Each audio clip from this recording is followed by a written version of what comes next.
오늘도 하나님의 은혜가 저와 여러분에게 함께하기를 기원합니다. 어제에 이어지는 욥의 대답이며 또한 질문입니다. 17절 말씀 보시면 악인의 등불이 꺼짐과 재앙이 그들에게 닥침과 하나님이 진노하사 그들을 곤고하게 하심이 몇 번인가. 그들이 바람 앞에 건불같이 폭풍에 날려가는 겨같이 되었도다. 하나님은 그의 죄악을 그의 자손들을 위하여 쌓아두시며 그에게 갚으실 것을 알게 하시기를 원하노라. 자기의 멸망을 자기 눈으로 보게 하며 전능자의 진노를 마시게 할 것이니라. 그의 달수가 다하면 자기 집에 대하여 무슨 관계가 있겠느냐.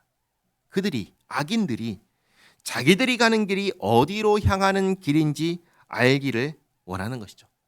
모르니까 그 길 끝에 멸망뿐이라는 것을 그들이 알기를 원합니다. 욥도 악인이 멸망한다는 것을 알고 있습니다. 문제는 이 현실입니다. 살고 있는 현실입니다. 현실 속에서 악인은 어떻게 삽니까? 너무나 형통합니다. 너무나 행복합니다. 도대체 왜 이런 일이 일어나는 것일까요? 우리는 알지요. 이 땅 가운데 하나님의 공의가 완전하게 실행되지 않습니다. 왜냐하면 예수님께서 알곡과 가라지 비유를 통해서 분명하게 알려주셨습니다. 가라지를 뽑다가 곡식까지 뽑힐까 봐 마지막 추수 때까지 하나님께서 놔두시는 것입니다. 그래서 이 땅 가운데 악인의 형통을 보게 되는 것입니다. 그러나 이 사실을 욥이 아나요? 모르지요. 다만 22절에 그러나 하나님께서는 높은 자들을 심판하시나니 누가 능히 하나님께 지식을 가르치겠느냐. 어떤 사람은 죽도록 기운이 충실하여 안전하고 평안하며 그의 그릇에는 젖이 가득하며 그의 골수는 윤택하고 악인 중에 이런 사람이 있고 의인 중에도 이런 사람이 있다는 것입니다. 또 25절에 어떤 사람은 마음의 고통을 품고 죽음으로 행복을 맛보지 못하는도다.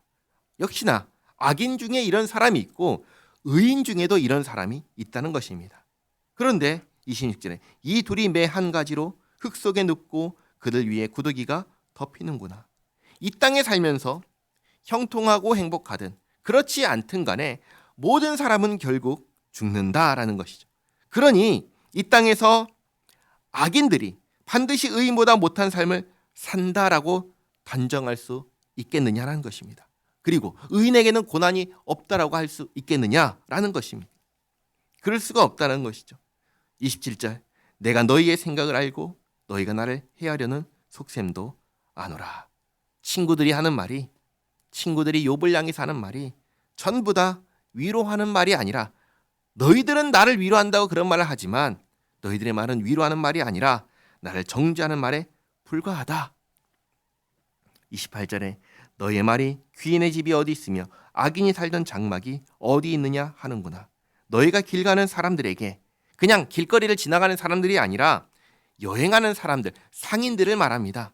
여러 곳을 여행하면서 여러 다양한 사람들을 만나서 보고 듣고 경험한 이들에게 묻지 아니하였느냐? 그들의 증거를 알지 못하느냐? 그들의 하는 말이 욥이 하는 말과 같다는 것입니다. 의인 중에 고난당하는 사람이 있고 악인 중에 형통한 사람도 있다는 것입니다. 그것이 이 땅 가운데 일어나는 현실입니다. 그렇지만 30절 악인은 재난의 날을 위하여 남겨둔 바 되었고 진노의 날을 향하여 끌려가느니라. 이것이 욥이 믿고 있는 바입니다. 악인의 형통은 이 땅에서는 있을 수 있겠지만 악인은 결국 망한다, 멸망한다. 하지만 31절 누가 능히 그의 면전에서 그의 길을 알려주며 누가 그의 소행을 보응하랴. 이 땅에 살면서 악인의 결국이 이렇게 된다는 것을 누가 알려줄 수 있고 누가 이 땅에 살면서 악인에게 보응할 수 있겠느냐.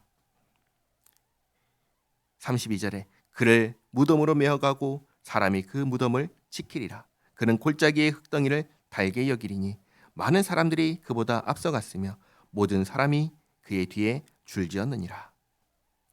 악인의 멸망에 대해서는 욥도 분명하게 알지만 이 땅에 사는 동안에는 악인이라고 반드시 고난과 고통 속에 사는 게 아니라는 것입니다. 의인도 고난과 고통 속에 거할 수 있다는 것입니다.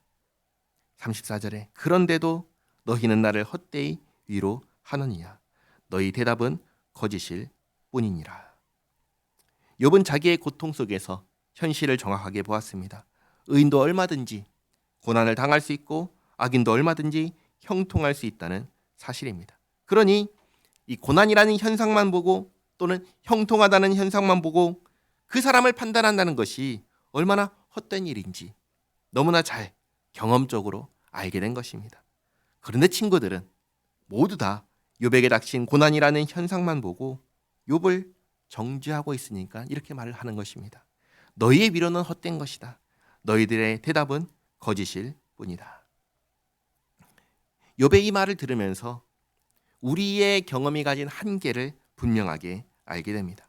그리고 정말로 말을 조심해야 한다는 것을 알게 됩니다.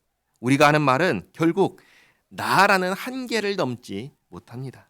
우물 안의 개구리처럼 내가 보고 듣고 경험한 것이 전부입니다. 이 사실을 기억하면서 마치 우리가 모든 것을 다 아는 것처럼 교만하지 말고 겸손하게 특별히 말을 조심하며 살아가는 우리 모두가 되기를 바랍니다. 기도하겠습니다. 좋으신 하나님, 고난 속에서 보게 되고 깨닫게 되는 것이 있습니다. 그 전까지는 악인만 고난을 당한다고 생각했는데 이제는 의인도 고난을 당할 수 있다는 걸 알게 되었습니다. 모든 고난이 반드시 죄 때문이라고 생각했는데 그것이 아니라는 것도 알게 되었습니다.